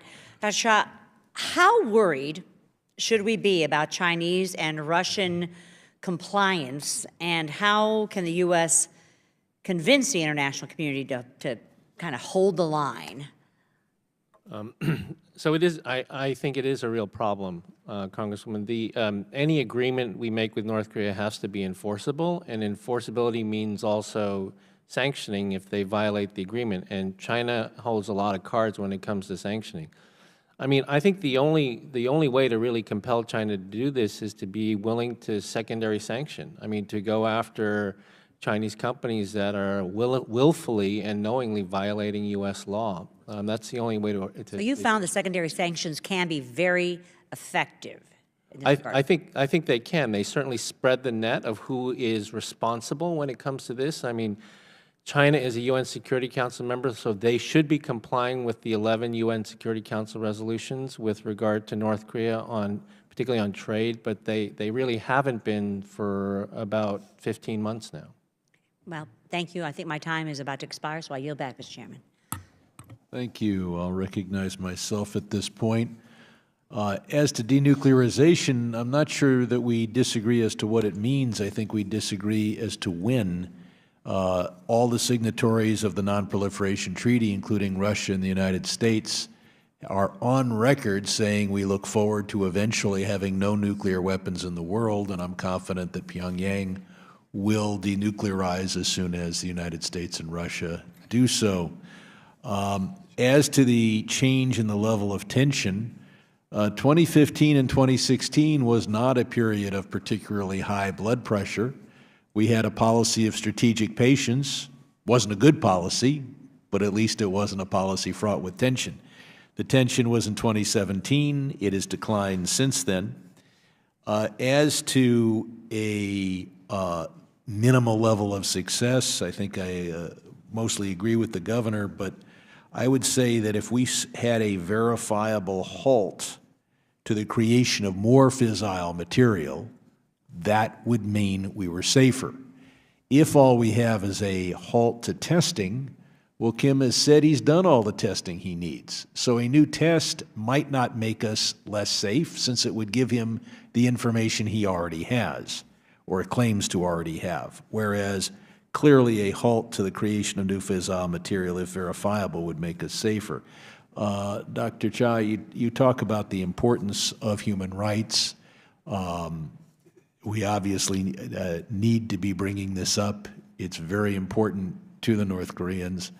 One place where they could make a concession easily is to allow more family reunification visits, particularly for the 100,000 Korean Americans who have family north of the 38th parallel. Is there any reason why Kim wouldn't make that concession other than he knows we want it, so he wouldn't want to give it to us? Is there any disadvantage to him to allowing such family reunifications with Korean Americans? Yeah. No, I mean, I think, as you said, that there are still many divided families as a result of the Korean War. This could be a very useful humanitarian gesture. I say useful because from the perspective of incentives, there's every reason for him to do it if he wants to have, a more positive view of himself in the broader press. But but there still needs to be a raising of the human rights abuses, not just humanitarian issues. Gotcha. Congressman, could I just Yes. add to that? What North Korea needs more than anything in terms of investments is not necessarily the United States, it's South Korea. Mm-hmm. And there is an effort by South Korea to possibly invest in the railway in North Korea, the Kaesong joint facility that was shut down. So my point is that North Korea will want to make strong family reunification. It's in their interest if they want this South Korean investment. I mean, it's called politics. That's something that you're all the experts. Now, the North Koreans have a conventional military double the size of South Korea, and yet they're pressuring us to remove some of our 28,000 troops, while of course North Korea is almost 1 million, or to make those troops less effective by canceling exercises. I've been told that the long-term North Korean dream is you get America to withdraw its forces, this makes international business less interested in investing in South Korea. That leads to the kind of economic decline in South Korea that makes unification on their terms possible. Is there any, how do the North Koreans argue for a diminution of American forces in South Korea when they have such a powerful conventional military? Governor or Doctor? Well, I think it goes along with, and this goes back to the gap in denuclearization definitions, it goes back to the way the North Koreans define denuclearization. They define it as being, their willingness to do this will happen when the United States is off the peninsula and no longer has a security commitment to South Korea. That is when they consider the real concept of denuclearization. Yeah. It's good politics in the United States to announce an end to the Korean War and sign a peace treaty. All Americans like peace treaties. This would not cause pressure on the United States to withdraw its forces from South Korea. We have World War II's over with peace treaties in Europe and in Japan, and we have got troops in Germany, we've got troops in Japan. So the question is, would a peace treaty with North Korea, it obviously is important to them, but would it create pressure in South Korea to expel American troops? Doctor or Governor? Quickly, I'll just say that. Yeah, I'll just say that I think it would start to create a discussion about the utility of U.S. forces in Korea once a peace declaration of some sort was made. Certainly among the progressive camp in South Korea, maybe less so among the conservative camp, but certainly among the progressive camp. Okay, and then finally, Governor, what are the phony concessions that North Korea can make? Are there facilities that are no longer useful to them? Yongbong, I guess, may have outlived its usefulness. The nuclear weapons testing facility, they destroyed some or all of because it outlived its usefulness. What are the things they can give up that sound important that aren't important? You mentioned the two that are, I think, most obvious, the Yongbyon facility, this test site where they blew up, I think, the sides, and they didn't allow inspections or the press there. Those are what I would expect they will try to get away with. I just happen to think that if they continue to say we're not going to have any testing, nuclear testing, missile testing, they've already done that. I want them to do a lot more. While I'm not diminishing that, but you know, this is something that they've done the last, it's now almost a year. Let them do more. Again, I agree with Dr. Cha. Verification is essential of what they do. And I'm concerned with one concession that I sense we may be giving up, and that is list all of your sites, your facilities, and inventory so this can be inspected and verified. And I sense that we're kind of may lose that at this summit. All the press reports are that we've given up on that, and with that, I'll recognize the gentleman from Michigan.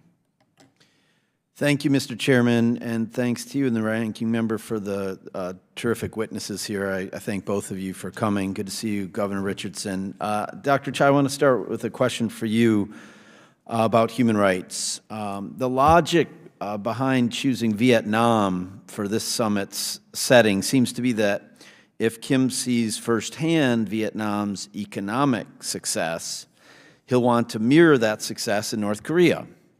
Or, put another way, he may see an incentive to denuclearize. One issue that seems to be missing from this calculus, though, is human rights.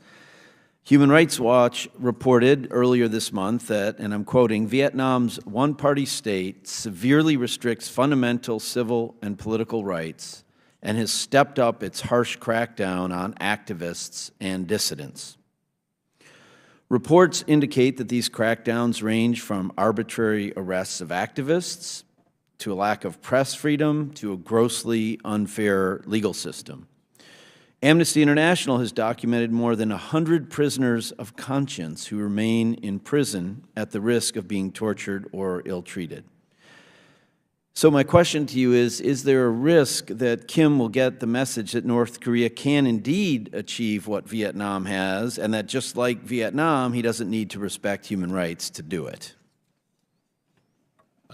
Thanks, Congress. It's a great question. I certainly hope that's not the message that he will get. I mean, if anything, I think what would be very useful would be for the North Korean leader to get a briefing about all the laws that now exist passed by this body with regard to not just proliferation but human rights abuses that will make it impossible for U.S. companies to do any sort of business in North Korea. That could probably be the most important thing that could be told to him that would be incentive for him to try to address the human rights abuses in the country. I really need to study up on that because I've noticed a lot of U.S. companies doing a lot of business in countries with gross human rights violations over the years. Maybe we've done a better job more recently before I came to Congress. I think of this isn't just about Korea or Asia, you know, in Latin America and Central America and all over the world, in Africa and so forth. You mentioned earlier, I think, that the Trump administration has failed to appoint a special envoy for human rights in North Korea, which is a requirement set forth in the North Korea Human Rights Act of 2004. What impact do you think this vacancy has on the coordination of our larger North Korea policy? As you mentioned, it is mandated by Congress. President Bush appointed the first Special Envoy for Human Rights, Jay Lefkowitz, and then President Obama appointed Bob King. I think the most important role that this position plays is a leadership role, not just here in Washington, but at the United Nations and indeed around the world with regard to getting the international community to focus on the human rights abuses in North Korea. One very quick example, last December, the UN Security Council did not vote for raising North Korean human rights in the Security Council agenda, which I think was a big defeat because they had done it previously. And there is another opportunity this spring, perhaps after the summit, but it requires U.S. leadership. And if we don't have an envoy and if we don't have a UN ambassador, it's harder to do that. And do you think that this lack of appointing someone sends a signal to the international community about our commitment to human rights more broadly? Well, I think that there are a number of people around town who have drawn a relationship between the absence of a human rights envoy and things that are happening in China, more crackdowns in China, the Uyghur camps in China. So the United States always has been a beacon for human rights and human freedom, and we should continue to do so. Thank you very much. I hope we do continue to do so, and I fear that we're not being that beacon right now. Mr. Chairman, I yield back my time. Thank you. I recognize the gentlelady from Virginia. Thank you, Mr. Speaker. I'll point out we will do a second round, but we will adjourn by 12:20 at the very latest. Thank you, Mr. Chairman. So, Dr. Cha, you've written extensively, and Governor Richardson and Dr. Cha, we've talked extensively today about undeclared North Korean missile operating bases that may not be included in denuclearization discussions. News reports earlier this month described a confidential UN report that North Korea was engaging in what the intelligence community calls denial and deception techniques, deliberate efforts to hide their nuclear and ballistic weapons to prevent U.S. and others from discovering them. Dr. Cha, you spoke a bit as well as about the idea that any agreements made have to be verifiable.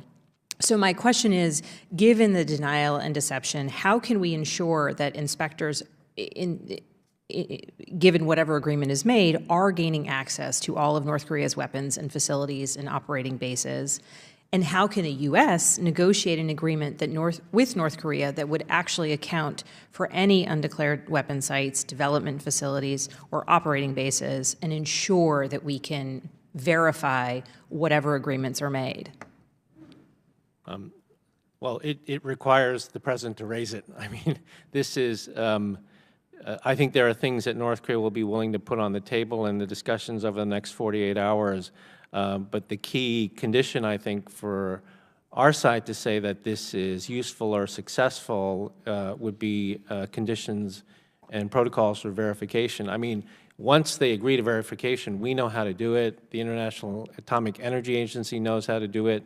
There are people there who've known these North Korean sites for years from working on them in the past, but it requires the President to raise it and for the North Koreans to agree to it.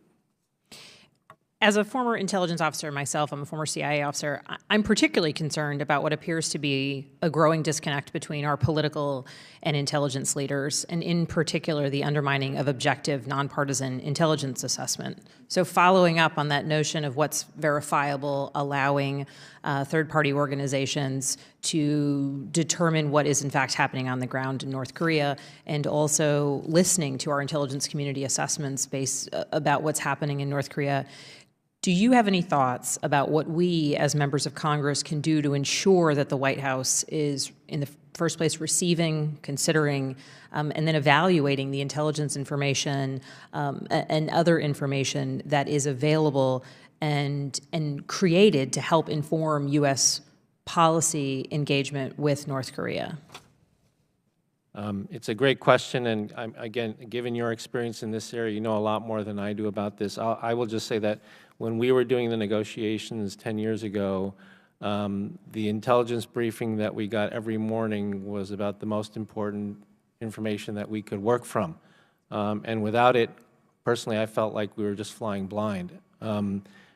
This is the hardest intelligence target in the world. I think Governor Richardson would agree. It's the hardest intelligence target in the world. But I think the RIC, the intelligence community, has done a remarkable job trying to gain information, not just about their capabilities, but their intentions. I would just add, Congresswoman, what is critical is that you and this committee get the best briefings from our intelligence people. That's number one. And I believe that what the NSA and CIA and DIA, and I'm concerned about this gap between the White House and our intelligence people. And, you know, we spent billions on intelligence, human assets, technological assets, and we should listen to them. But I think you in your role of oversight should insist on those briefings. What else would I suggest? You know, on the verification, inspections are key. The North Koreans will object if we're the inspectors, I believe, we the United States. We should insist on that, perhaps the International Atomic Energy Agency, the IAEA that is involved with the Iran deal in the past, well, it still is, that may be part of the inspections regime. Thank you very much to the witnesses, and to the Chair, I yield back. Thank you. Without objection, we will recognize a member of the full committee who is not a member of the subcommittee, but the former chair of the subcommittee, Mr. Shabbat. Thank you very much. I apologize, first of all. I was in judiciary and unable to, but I definitely want to stop by. It's a very important topic, and I'll go back and review the questions of my colleagues and the answers later on. You know, I have to be very honest about this whole negotiations and meetings with Kim Jong-un. He's somebody, he being Kim Jong-un, is somebody, if he's anything like his father and grandfather, and I think in this case the apple doesn't fall too far from the tree, we have to be extremely leery of anything he says. And obviously, the President and the people that he's surrounded himself with, the number one thing that we have to be focused on is what's in the best interest of the United States and our security, security of the American people. Now, diplomacy certainly is better than military confrontation, and I think we were getting closer and closer to that. I think it was a game changer. When we believe that they had either reached or were very close to having the ability to land a nuclear device on American soil. I think previous administrations maybe had somewhat of a luxury in that we could continue to try to get North Koreans to back off their nuclear program, and we could negotiate on occasion, and we saw that when we had when we would get together with them, and in general, we would provide food and energy resources, and in return, they would promise that they were going to back off their program or discontinue it or close down facilities and would continue underground full speed ahead. Maybe not full speed ahead, but they would continue the programs, maybe not quite as quickly as they would have if they hadn't agreed, but they moved forward nonetheless. So I'm concerned that that behavior will be repeated here. That being said, I hope and pray that the President is successful and that he really will be able to get some behavior change in Kim Jong-un. We can't predict the future, but I think we all are hoping that that's where we get.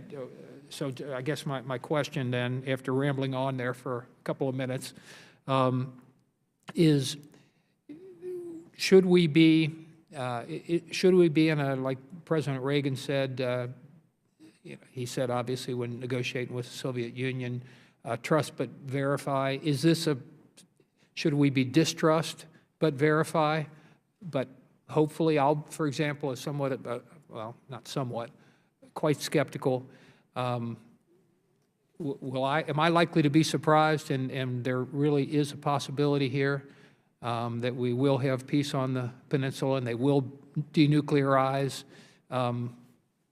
So I'd be happy to open it up to either Bill or the other gentleman. Well, Congressman, Mr. Chairman. Thank you for your years of service here, too.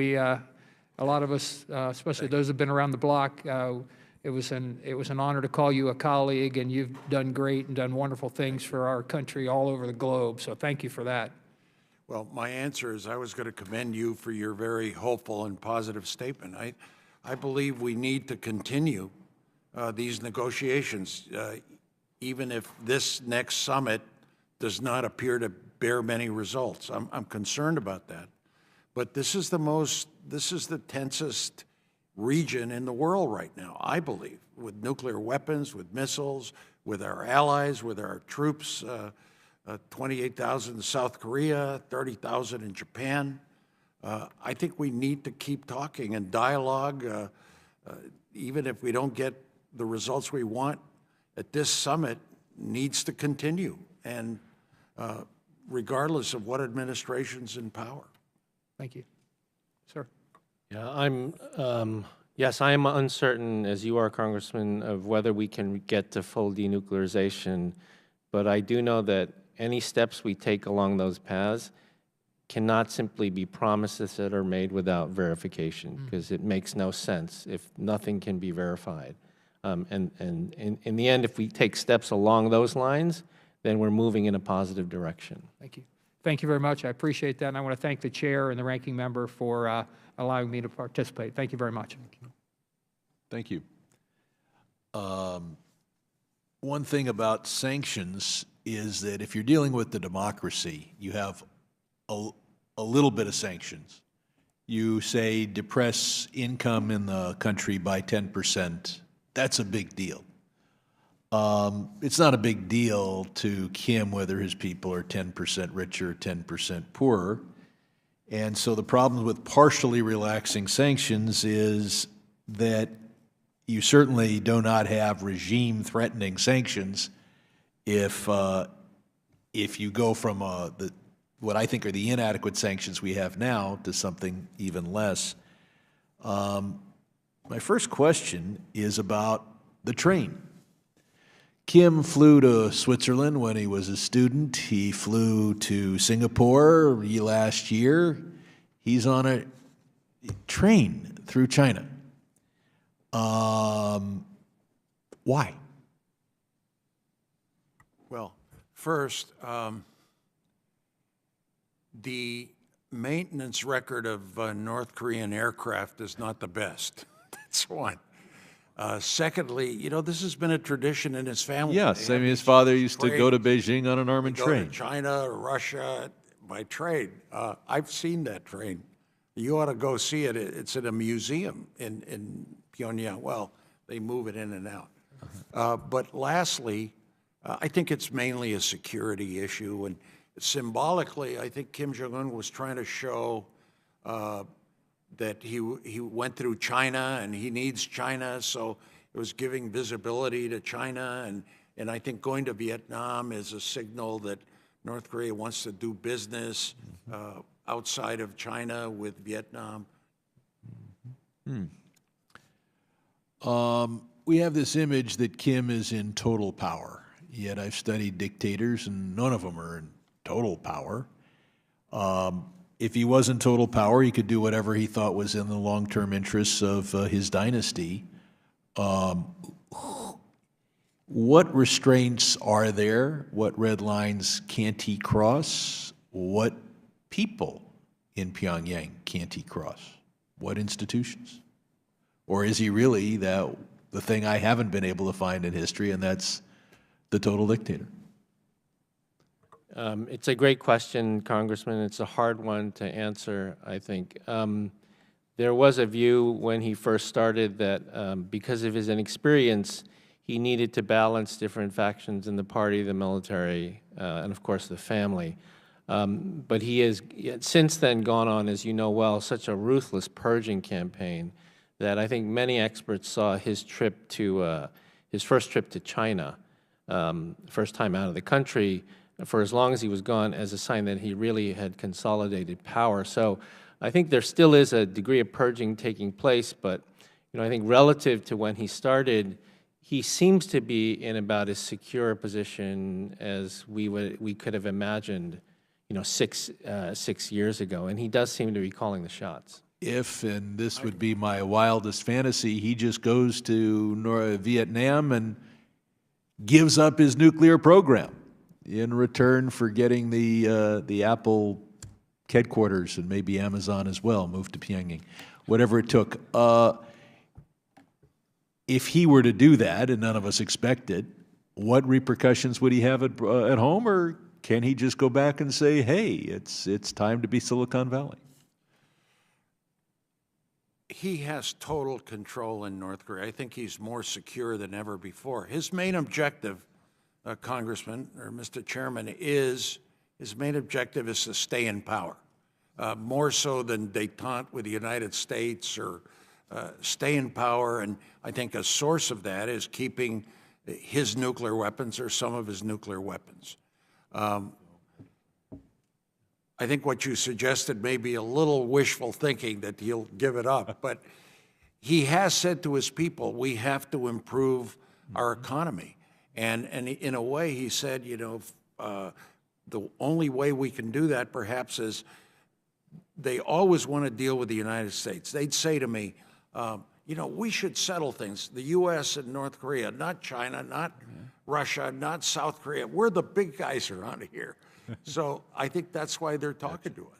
I'm going to make one more comment, and that is the fact that Japan and Korea can't cooperate is harmful to the United States' national security. And I recognize, I brought this home to both Korean and Japanese leaders recently, that they have a certain animosity from the first half of the 20th century. But Poland and Germany cooperate, and that helps our national security. And if I had more time, I'd ask for, you could respond for the record as to if there's anything we can do to get these two countries to cooperate on security matters. And I'm going to recognize the ranking member for a limited time, and then I have to go. And I know the witness has to go as well. Thank you both. And I think the important thing is that we look forward to where we're going. We can't worry about what didn't work in the past. I mean, we've got to learn from that. But more forward looking, the thing that brought North Korea to the negotiating table, correct me if I'm wrong, was the unanimous UN agreement resolution that I think 17 countries placed severe sanctions on North Korea, with people pretty much adhering to that, i.e. us, Russia, China, South Korea. That put enough pressure to where they did come to the table. Since that point in time, we've seen Russia, China, even South Korea with a transfer of, it was either coal or petroleum, that they said was a mistake. It did happen, and they went after the people, you know, taking that on good faith. We've got a report, and I don't have the UN report, it'll be out later this year, that we've got a report of over 148 ship-to-ship transfers. From January to August, it was oil at sea. How detrimental is that to our negotiations and moving forward if they start normalizing and allow this to happen?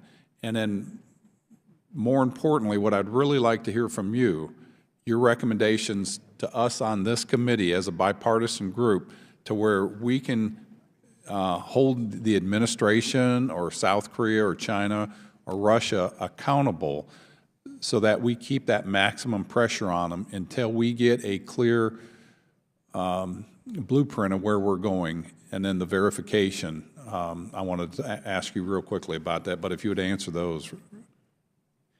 So first, to the chairman's earlier point about trilateral coordination, for the record, it's absolutely necessary. We are stronger, the United States is stronger if we are lined up with our allies, Japan and Korea. Sure. So for the record. On the maximum pressure, diplomacy doesn't work without maximum pressure. The President's efforts at diplomacy will not work without maximum pressure, and that speaks not just, as you said, not just to China, but also to South Korea. And then the third point is there is a way, if we start to lift sanctions, it will most likely be through South Korea. South Korea reopening Kaesong Industrial Complex with the North. I think where human rights matters there is we can require the South Koreans to ensure that they can pay the North Korean workers directly in Kaesong, which would address the human rights issue and address the desire. You know, that came up today in our meeting I had. How can you pay him directly? I mean, is Kim Jong-un going to allow that to happen? I mean, that would have to go through him, and he would have to okay that. Right. Yeah. If that happens, that would be, I mean, that would be a huge concession on his part, I would think, to allow people to actually keep what they earn and put in the labor. Yes, and it would be for our policy, it would be a huge success if that could happen. That would be a huge success. Yeah. Governor, do you have any thoughts? Congressman, my sense is that Russia is not observing sanctions. There's massive violations that terrible. on the side of the border there, the port. Victor, what's the name of that port where China has, Russia has a short border? Yeah. So I know where you're talking. Russia needs to get tougher, and they're not doing it. I think these UN sanctions were the strongest that we've ever had. A lot of it has been working, and it's essential that China continue the sanctions. But the cross-border contraband, the verification there is key. I always found that the most effective sanctions, and I think this was in the Bush administration on North Korea, were banking sanctions on their banks in Macau. I think there's some of that left. But the sanctions that have, I think, that bite the most have been the coal, the uranium, the oil sanctions that are imposed now by the UN. Right, but yet China and Russia are cheating, and so what we wanted to do is go after the bigger banks, the bank of the construction bank, their agriculture bank, the big ones, that would really hurt China, and so we're going to follow up on our letter to the Treasury Department through this administration, and I guess we're at a point to demand, why are these not taking place? Because if we put that pressure on China and Russia, they'll come to the table. And I see China as just, they're insecure because they fear North Korea becoming more like South Korea. But yet, if they look at the world overall, we're their largest trading partner, and they're going to benefit hugely from this. But they're intimidated by success, I guess, of an open society. And then you brought up, and I agree with you, what would the inspectors? I don't think they need to be U.S. inspectors. They just need to be verifiable inspectors that we have the faith in that they carry this out. And you're in agreement with that, right? I'm out of time. He's got to get to a meeting. Thank you both. I want to thank our witnesses and my colleagues, and look forward to exploring this further. Thanks, partner. Thank you. Yeah, we got to do another one.